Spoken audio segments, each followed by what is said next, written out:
Kudrat says, thank you very much. You're so welcome, Kudrat. Martin has a question.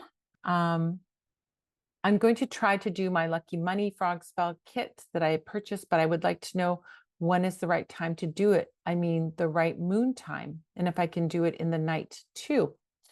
Okay, so Martin is asking a question about timing of spells, right? So if you're going to do, here's my first suggestion. If you have my book, the Book of Candle Magic, I have a whole section on timings in there. So that is like your guidebook to how to choose a timing for a spell.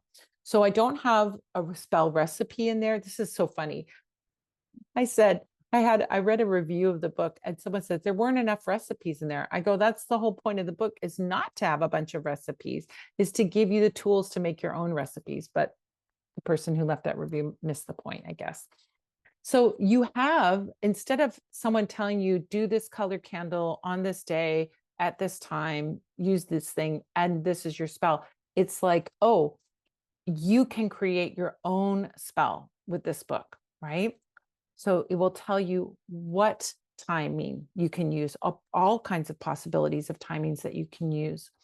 Or it will tell you colors, and like you can pick the color for your candle. So this is a book that allows you to, it makes you a chef instead of someone who's just following a recipe in a book, in other words. So this is to elevate your candle magic practice so you can do your own spells. You can invent your own spells and put them together.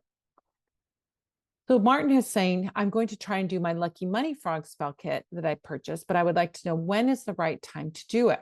So if you have the book, look in the timing and choose a timing. There's lots of choices for timings.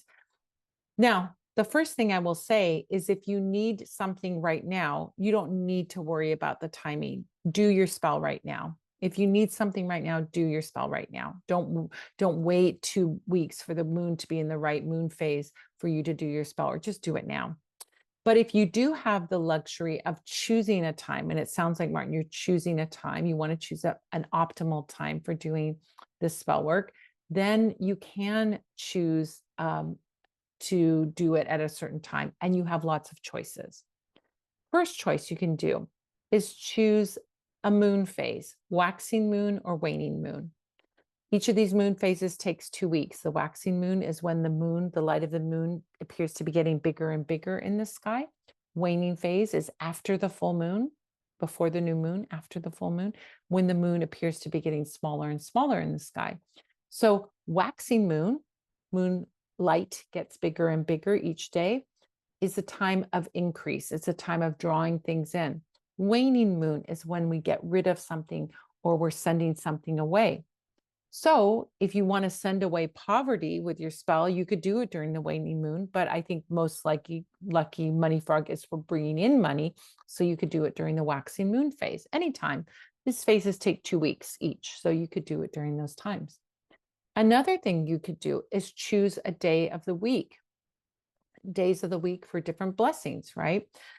Now, when we do a money spell, we can do it on Thursday, which is Jupiter day, right? Which is about expansion. So that's like my personal ideal day to do a money spell is Thursday. Friday is also a money spell day, even though Friday is Freya. Friday is about love, but she's also about, abundance as well. So Friday would be my second choice day. Thursday, my first choice day for doing a money spell. You could combine these things. You could do on a Thursday during a waxing moon and get the energy of both of those things. You can also choose a time of the day to do your spell. So you could choose a number, use a numerological method, and something like 444 on the digital clock would be a great time to start your spell, because the number 4 is about structure and building something strong and long lasting. Or you could do it when the hands on an analog clock are going up. So anytime after 6:30, 6:30 to 7, 7:30 to 8, 8:30 to 9, when the hands of the clock are rising. It's another way to do it. So there's lots and lots and lots of choices for timings, lots of things that you can do in terms of timings. You do not have to do all of them. Don't feel like you have to have 5 different timings all aligned. Oh, and there's planetary hours. I forgot all about that. So these are all in the book of candle magic. And so this can apply to your candle magic. And of course, you can apply to other magic as well, right? You might want to bring these elements into other spells or things that you're doing as well. So isn't just for candle magic, but that's a great reference book for learning about timings and all of that. So this is a great time to do it. We're also have entered into Capricorn season. So the sun is in Capricorn.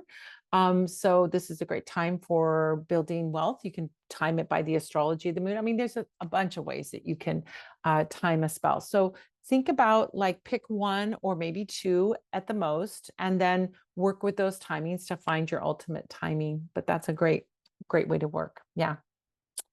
And yes, you can do it in the night. It's no problem to do. So I do most of my spells at night because I do them after I get home from work, right? So yeah.